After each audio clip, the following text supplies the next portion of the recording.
Before we get back to the episode, if you're listening on Spotify, please take a moment to tap 5 stars. It's one of the easiest ways to support Forensic Tales and helps the show reach new listeners. Thank you so much for being here. To get this episode of Forensic Tales ad-free, check us out at patreon.com/Forensic Tales. This episode of Forensic Tales is sponsored by Podcorn.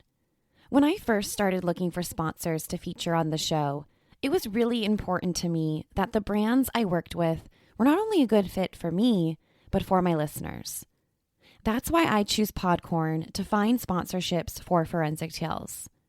Within just a couple short days, I found my first sponsorship, and since then, I found so many more. Podcorn is a marketplace connecting podcasters to amazing podcast sponsorship opportunities, such as host-read ads, interview segments, topical discussions, and more. And because I'm a one-woman show, I need to be able to quickly and efficiently share with you trusted products and services. I just don't have the time to search the dark corners of the internet for trusted sponsors. With Podcorn, there is no middleman, which I love. Podcasters of all sizes can browse and choose opportunities right there on the platform, set their own rates, and collaborate with brands directly. To learn more about what Podcorn can do for you and your podcast, click the link in my show notes to sign up to Podcorn and start browsing today.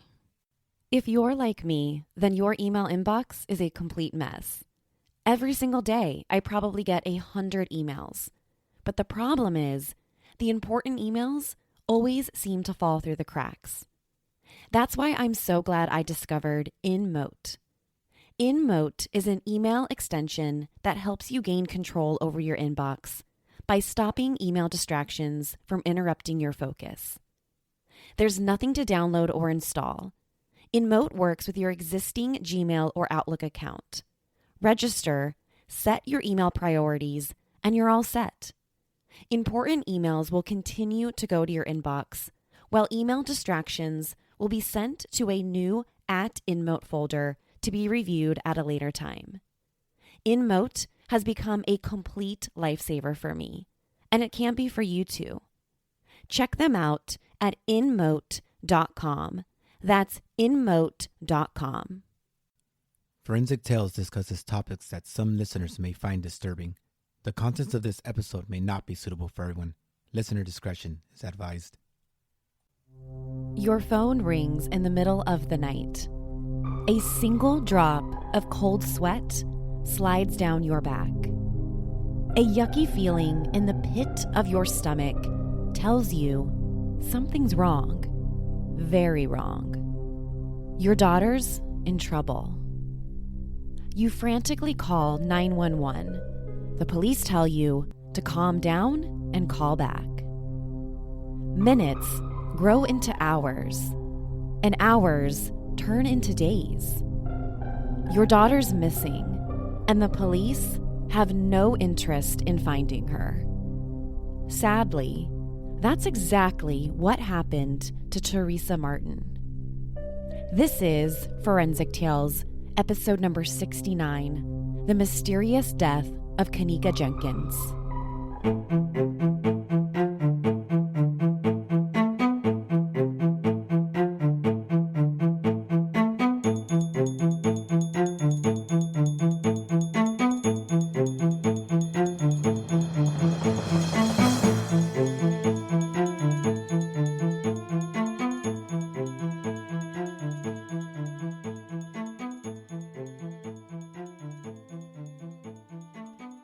Welcome to Forensic Tales.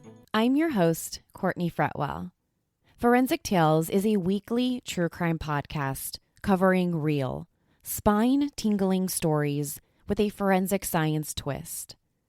Some cases have been solved with forensic science, while others have turned cold. Every remarkable story sends us a chilling reminder that not all stories have happy endings. If you're interested in supporting the show, getting early access to weekly episodes, bonus material, ad-free episodes, merchandise, and much more, consider visiting our Patreon page at patreon.com/Forensic Tales. Another great way you can help support Forensic Tales is by leaving us a positive rating with a review, or telling friends and family who love true crime about us.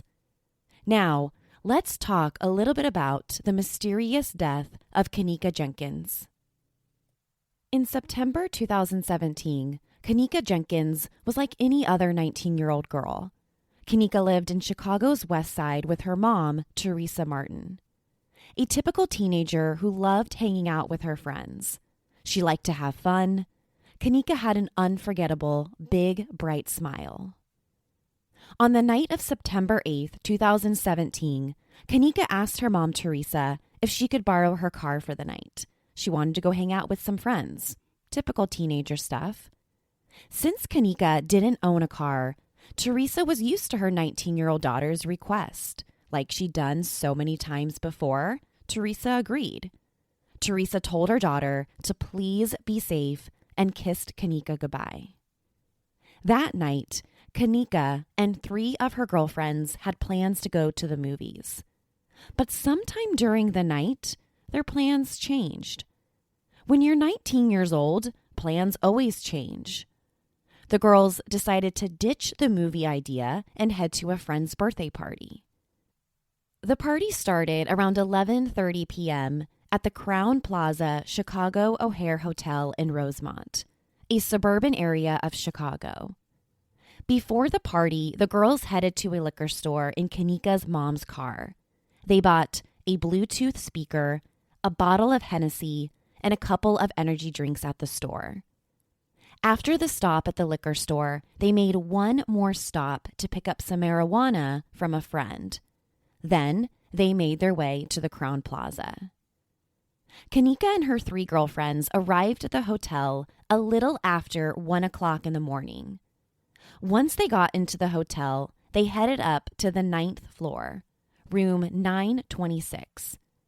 The hotel room was packed with teenagers and 20-something-year-olds just having a good old time, happy youngsters celebrating a friend's birthday. At 1:36 a.m., someone at the party begins a Facebook Live video, jumping online and showing off just how amazing this hotel party was, just being a teenager. In the video, people are seen dancing. Some are drinking, some are kicking back. They're having a blast. One person seen on the video is Kenneka Jenkins. At 2:17 a.m., Kenneka opened up her Snapchat and posted a video of herself at the party inside of the hotel's bathroom. Even though the video is only a few seconds long, she looks like a girl who's just having fun. A little after 3 o'clock in the morning, Kenneka and her 3 girlfriends decided they were over it. They called it a night. The night already ended way later than expected. Plus, Kenneka still needed to return her mom's car.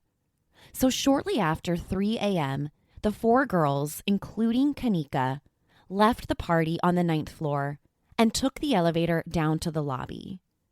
Once she steps into the lobby, Kenneka realizes she's forgot an item in the hotel room.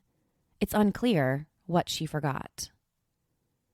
Kenneka's friends told her, hey, don't worry, wait here, we'll go back and get it for you. Pay special attention, this is key. Kenneka's friends, 3 fellow teenagers, tell her to wait for them in the lobby. Instead of one of the girls waiting with Kenneka, all 3 of them go back up to the hotel room, leaving Kenneka completely alone. Let that sit in the back of your mind for a moment. After Kenneka's friends come back down to the lobby, they can't find her anywhere. Kenneka is no longer standing where they left her when they went back up to the room. She's gone. The girls searched everywhere throughout the Crowne Plaza for Kenneka. Why would she just run off? Strange. They only left for a couple of minutes. Where could she have gone? Kenneka's friends continued to search the hotel, going up and down every floor for a little over an hour. but no sign of their friend anywhere. Finally, by 4:00 a.m., the girls thought that Kenneka maybe just grew tired and decided to drive home herself. But the girls got to the hotel party in Teresa's car, Kenneka's mom. Or maybe Kenneka got a ride with someone else. Nothing about either scenario made sense to the girls. But they couldn't find her anywhere at the hotel, so she must have left. The girls finally decided to call Kenneka's mom. They asked Teresa if Kenneka was home. They wanted to make sure their friend was safe and sound before they left the hotel. When Teresa picked up the phone, she was surprised to hear Kenneka's friends and not from her daughter directly. This was odd. Why did her friends call her, but not her? Teresa told the girls, "No, Kenneka's not home yet. I thought she was with you guys." That's when the teenagers tell Teresa Martin that they're at a hotel party in Rosemont and they can't find Kenneka anywhere. Teresa Martin tells the girls to have a little patience, to search the hotel some more. As she's telling one of the friends to keep looking for Kenneka, Teresa hears something troubling. One of the girls is losing her patience. She's annoyed. She doesn't want to keep looking for Kenneka. About an hour later, the girls took Kenneka's mom's car back to her house without Kenneka. They took Kenneka's cell phone and keys, the items that they claim they went back up to the room for. After they dropped off the car at the house, Teresa and the three friends went back to the hotel to look for her, this time for the second time.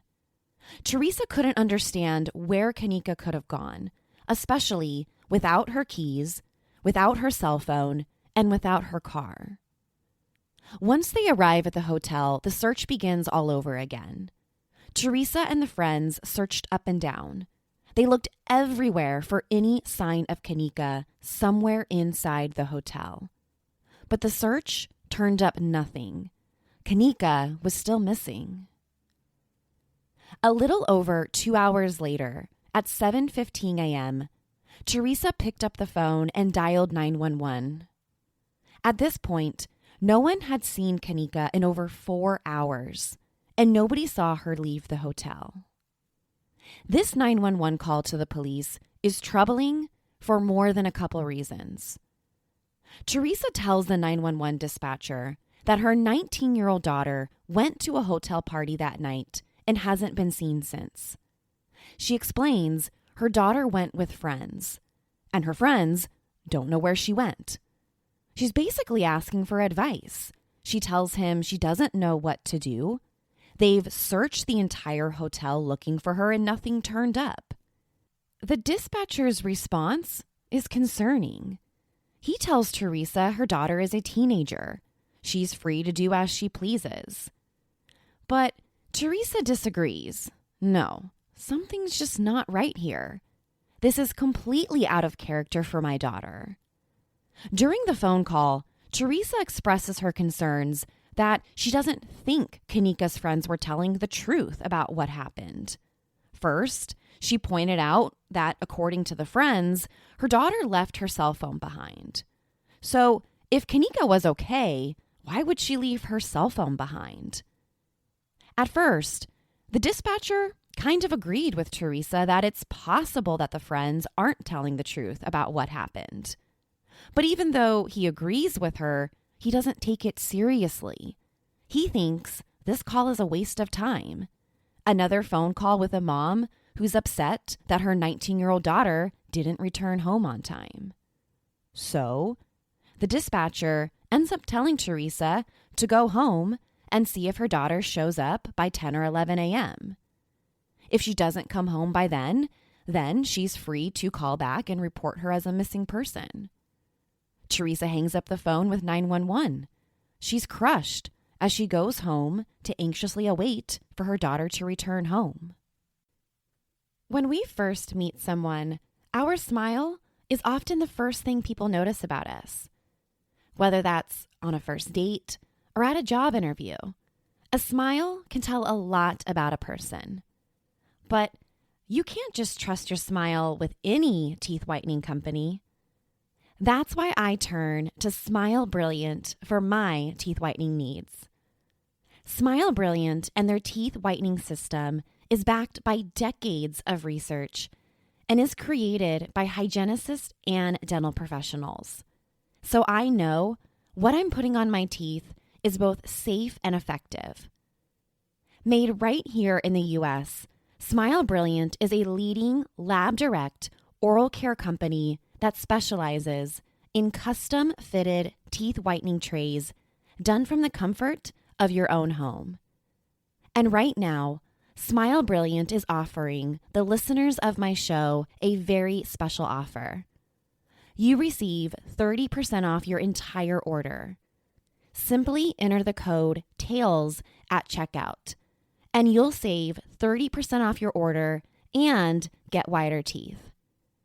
To check them out and start achieving a whiter, brighter smile, visit smilebrilliant.com. That's Smile Brilliant, teeth whitening for everyone. Shop today, smilebrilliant.com. And don't forget to use the promo code TAILS for 30% off. After calling 911, Teresa went home and waited for Kenneka to arrive, exactly as the police advised.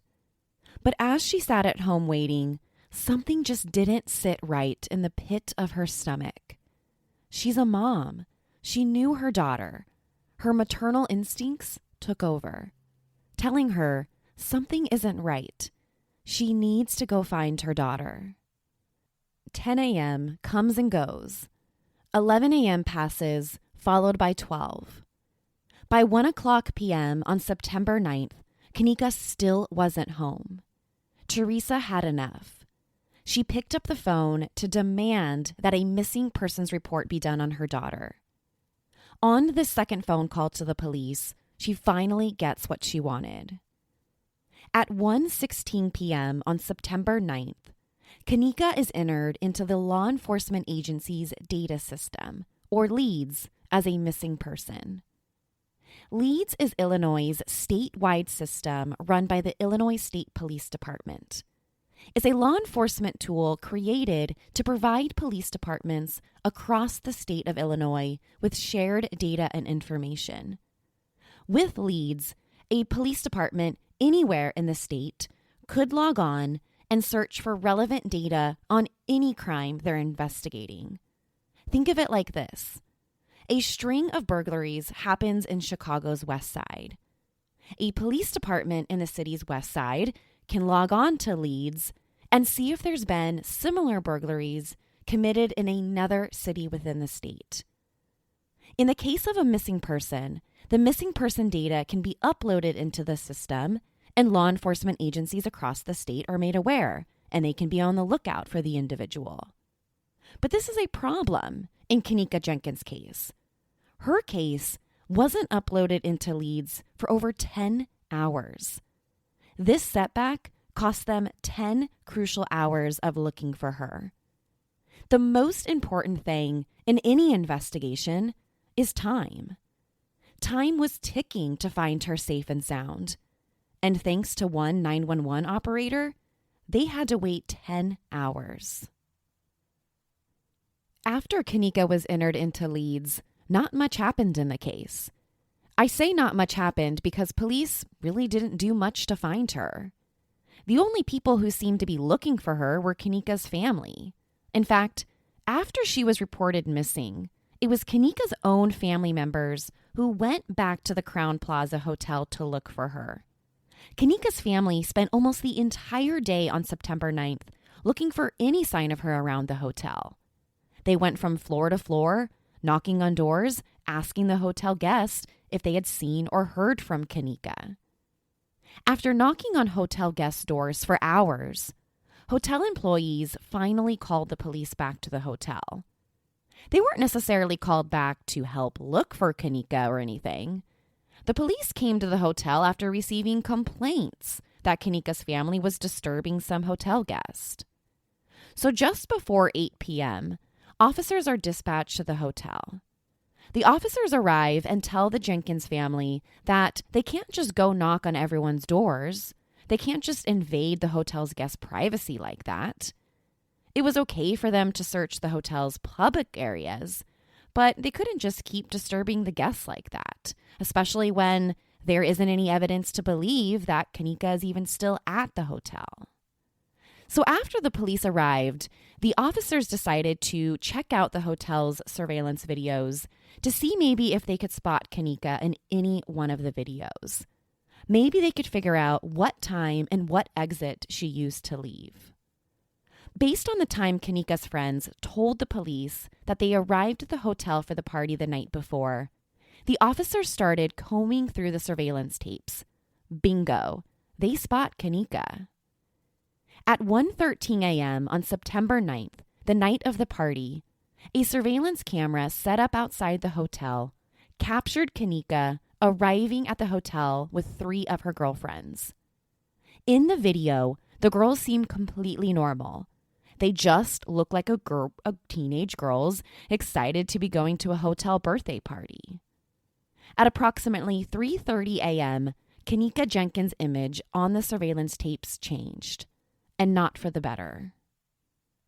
The police spot Kenneka on several more of the hotel's surveillance tapes recorded between 3:25 a.m. to 3:32 a.m.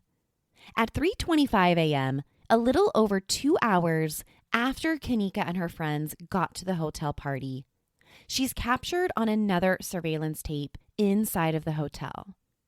She's seen on a camera recording one of the hotel's hallways. At 3:25 a.m., Kenneka is seen staggering around the hotel hallway completely by herself. When I say staggering, she can barely stand on her own 2 feet. She's swaying side to side. She's bumping into the walls. At one point in the video, you see her run into the railing of a stairway. Surprisingly, she didn't fall to the ground. When I look at the video, which I'll post to our website, it seems like she's drunk. She looks like a teenage girl who has maybe had one too many drinks or possibly smoked too much marijuana at the party. She's wasted.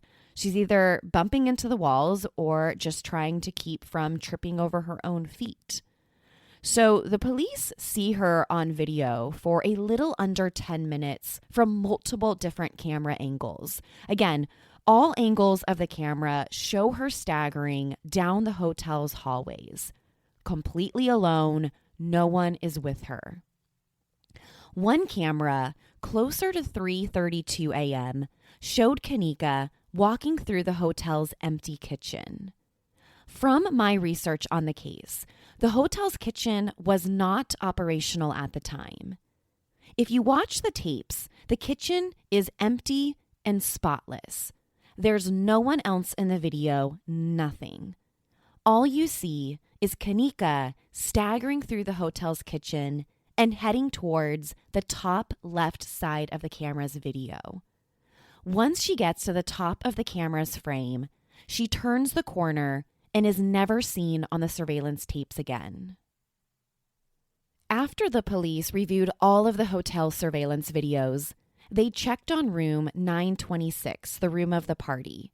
But they don't find anything suspicious. Everything seemed completely normal. The only evidence they possessed is digital forensic evidence showing Kenneka entering the hotel's kitchen but not leaving from the same entrance. That's it. Once the police finished their search of the hotel, as well as reviewed the surveillance tapes, they left.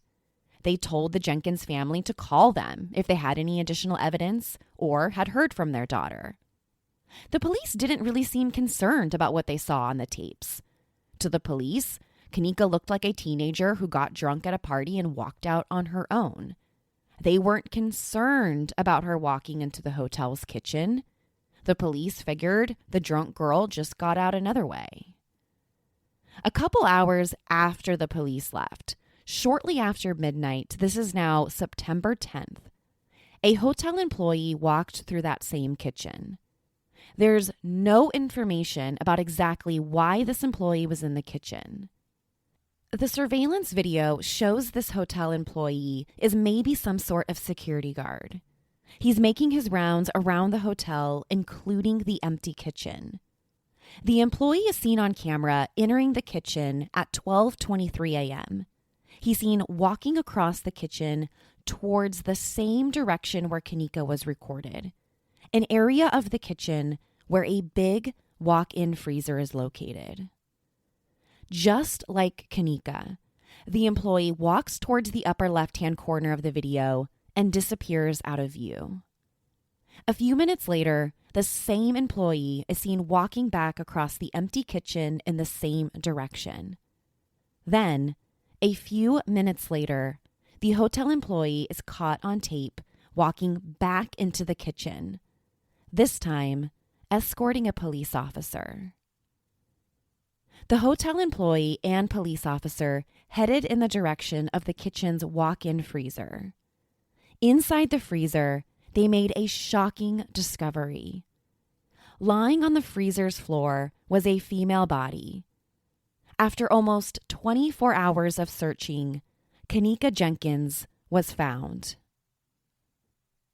After discovering Kenneka's body in the kitchen's freezer, additional officers, including the forensic pathologist, were called to the scene. At 12:48 a.m. on September 10th, Kenneka was pronounced dead. The police notified Kenneka's mom, Teresa Martin, and other family members that Kenneka had been found dead in the Crowne Plaza's kitchen freezer shortly after 1 o'clock in the morning. Kenneka was no longer missing. She was dead. Did you know that big tech companies make a lot of money from your data? Well, they do.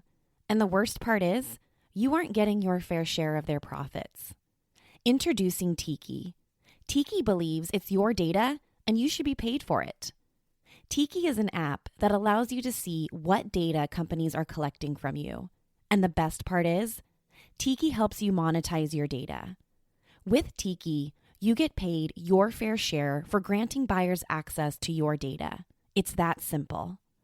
To start getting your fair share of your data, check them out at mytiki.com/forensic tales.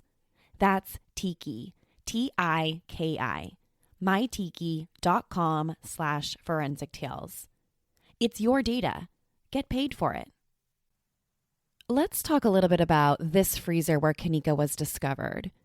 Remember, this is in a hotel's kitchen that, by all accounts, is not operational at the time.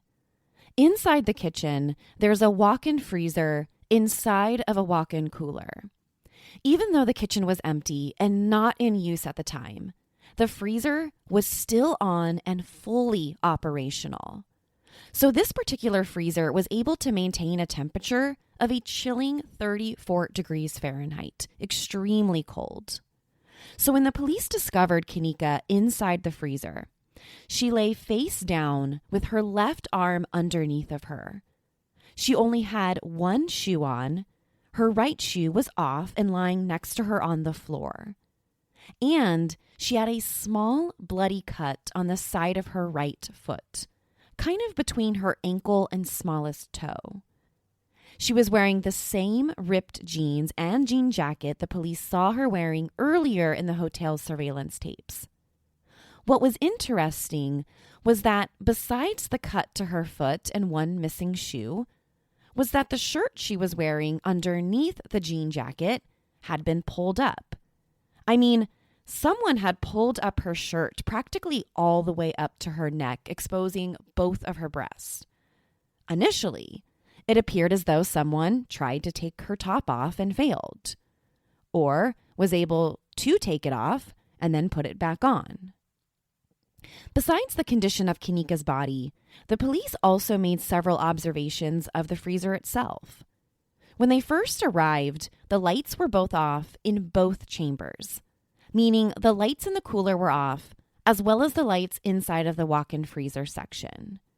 For someone to get inside this part of the cooler, you would have had to open the latch, but there wasn't a lock on the freezer. To get inside, anyone could just lift the latch on the front door and go inside. It wasn't locked. It didn't have an alarm or anything like that. So once you got inside the freezer by opening the latch, there was a white circular handle inside of the freezer. This handle was the way out of the freezer. When police first arrived inside of the freezer, this handle on the inside appeared to be working. In other words, there wasn't any evidence to suggest the handle to open the freezer was broken or wasn't working at the time. The medical examiner transported Kenneka's body out of the freezer at 4:52 a.m. I think the question on everyone's mind was, how did this happen? How did Kenneka end up inside this industrial kitchen walk-in freezer? Her body's discovery only seemed to prompt more questions than it did answers. Like, besides the question on how she got there, other questions were, why? Why did she only have on one shoe? How did she get that cut on her right foot? And why was her shirt pulled up? Did someone lock her inside?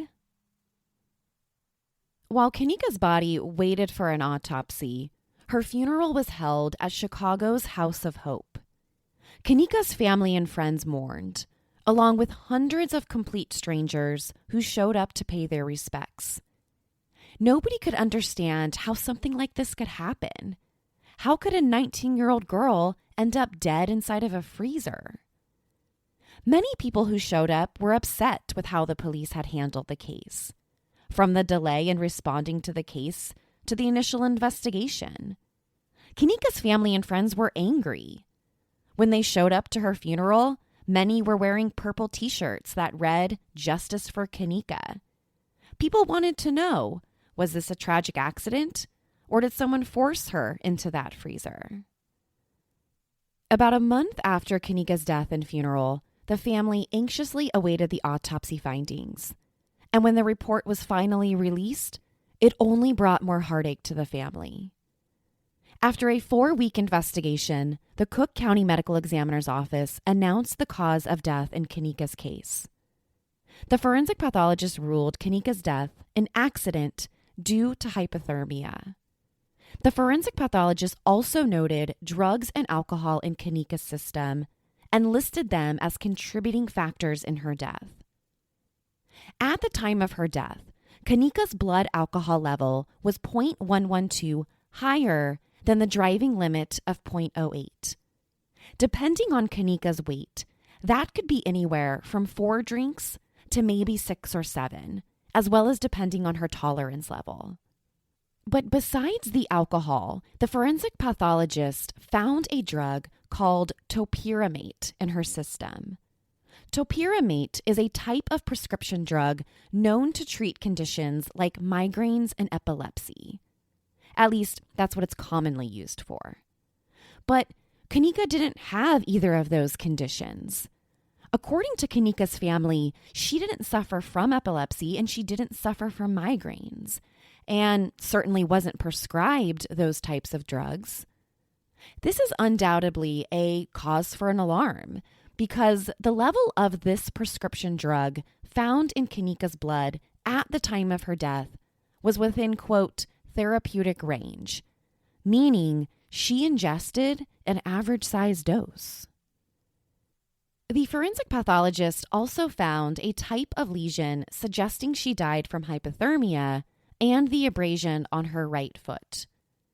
A scan of her brain revealed some swelling, which is a bit unusual.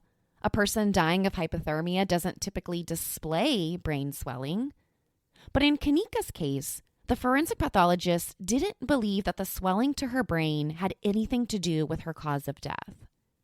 When I hear this, what comes to mind is maybe the brain swelling could possibly be attributed to her falling once she got inside of the freezer.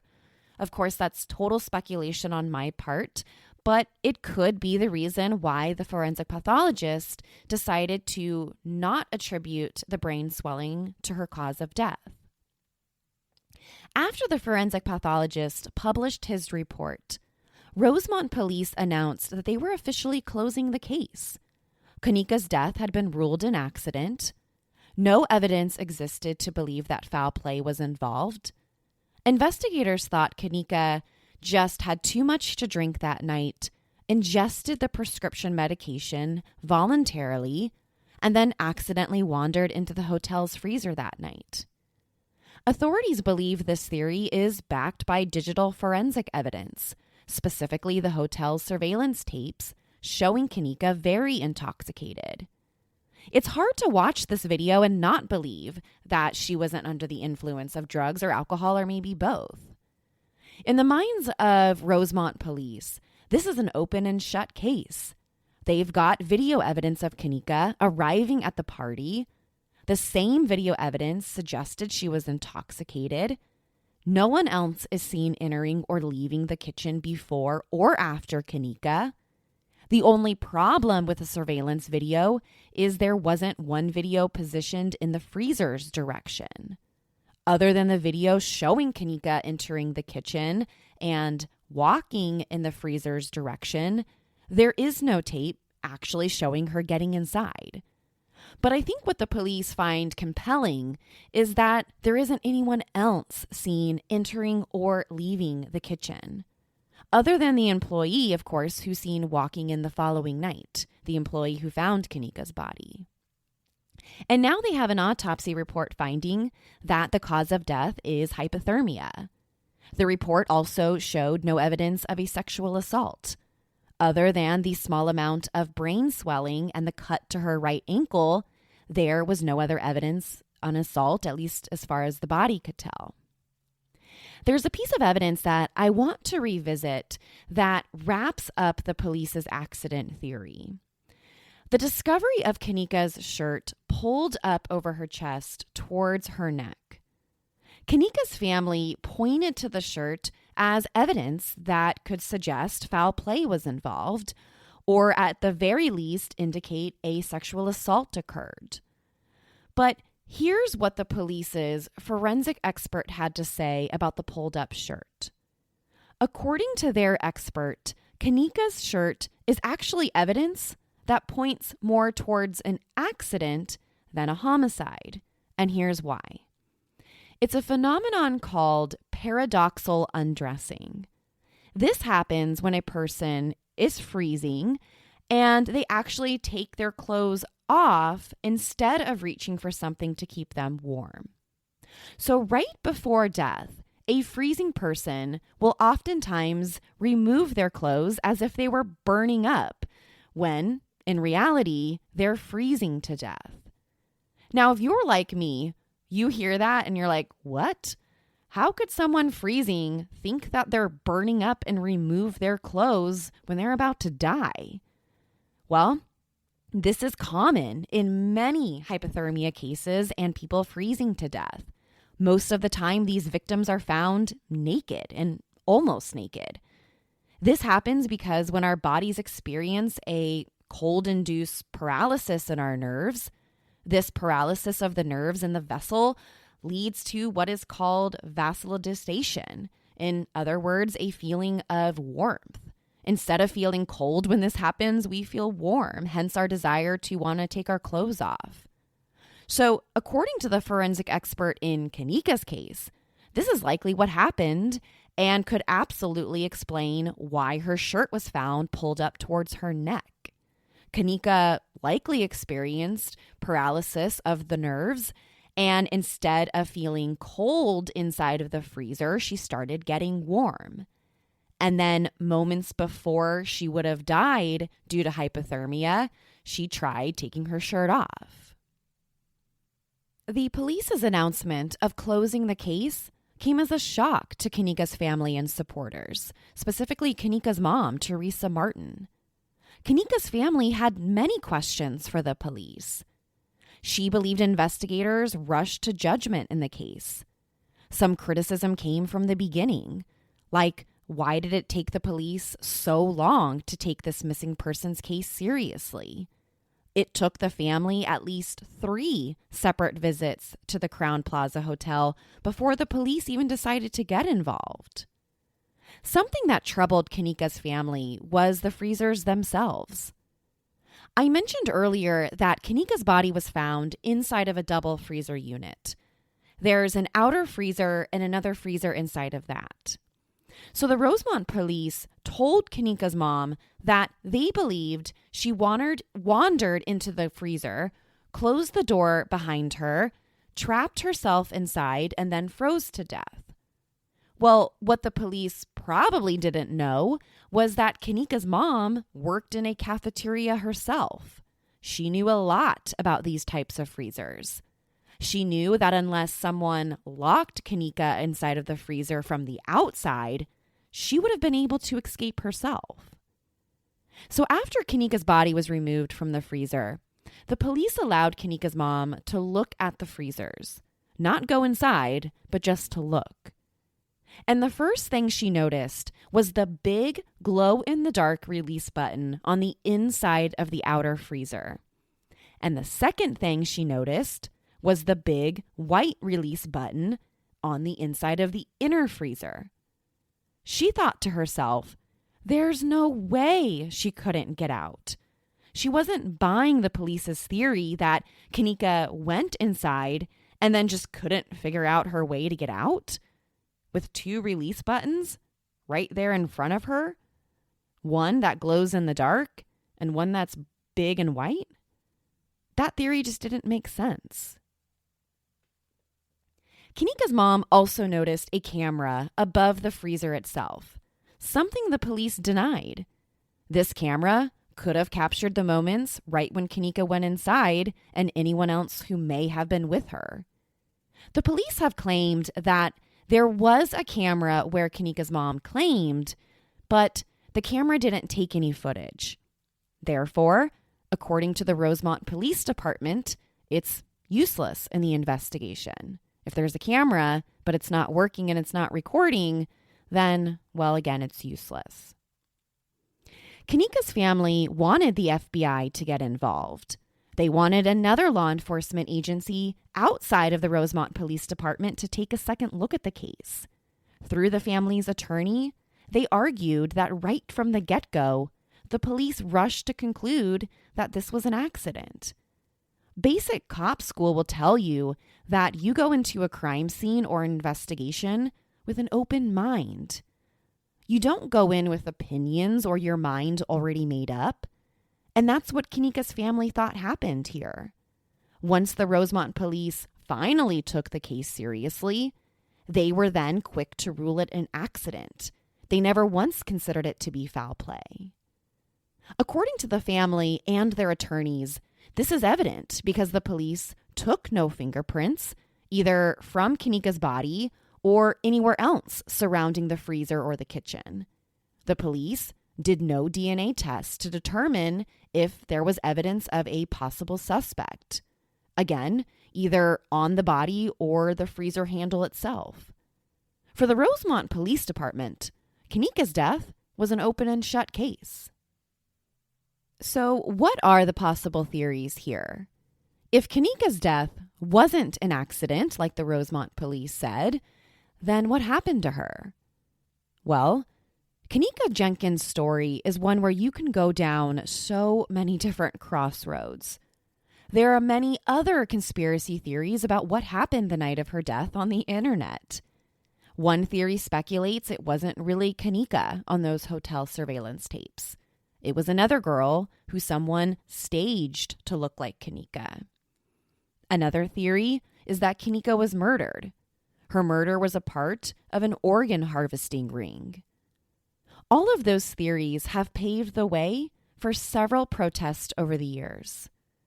Protesters demanding the Kenneka Jenkins case be reopened because of the shoddy job that investigators did from the start. Another theory, which hasn't quite sparked as many protests, is the theory that Kenneka was drugged. Because she wasn't prescribed the drugs found in her system for migraines and epilepsy, many believe she may have been drugged at the hotel party. People further speculate Kenneka's friends may have been involved and planned to leave her by herself in the hotel lobby. Kenneka's case reminds me so much of Kendrick Johnson. We covered the story of Kendrick Johnson in episode number 44 of the show. And just a quick rundown. Kendrick Johnson was a high school student who was found dead, rolled up inside of a gym mat back in 2013. His death was ruled an accident after the forensic pathologist believed that he got stuck inside the mat after trying to reach the gym shoes that he had at the bottom. But like Kenneka's case, many think there's more to Kendrick Johnson's story, that it wasn't an accident. So if you haven't listened to that episode yet, I highly, highly recommend you do. It's an extremely fascinating case that actually has been recently reopened. Kenneka Jenkins' death raises concerning questions. Why did the police take so long to look for her? Why was Kenneka unable to escape the freezer? What really happened to her?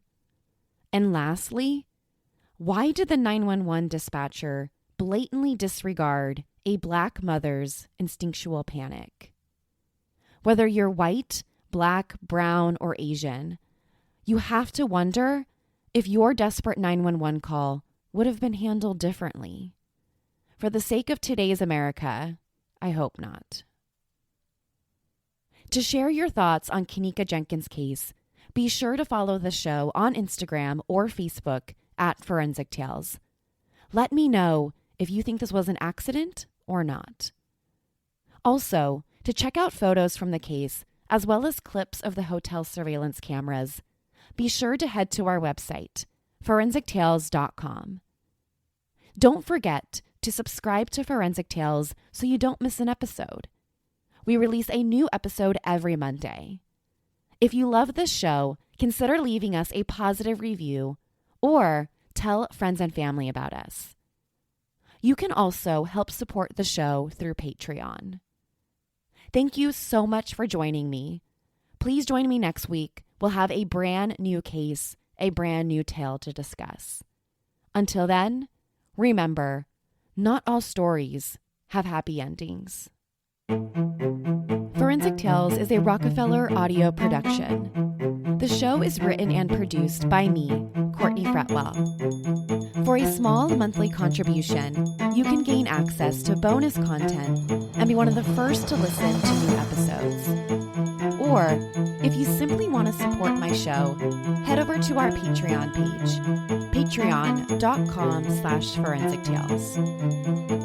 You can also help support the show by leaving us a positive review and telling friends and family about us. Forensic Tales is a podcast made possible by our Patreon producers, Tony A., Nicole L., William R., David B., Sammy, Paula G., and Selena C. If you'd like to become a producer of the show, head over to our Patreon page or shoot me an email at courtney@forensictales.com to find out how you can become involved. For a complete list of sources used in this episode, please visit forensictales.com. Please join me next week. We release a new episode every Monday. Until then, remember, not all stories have happy endings.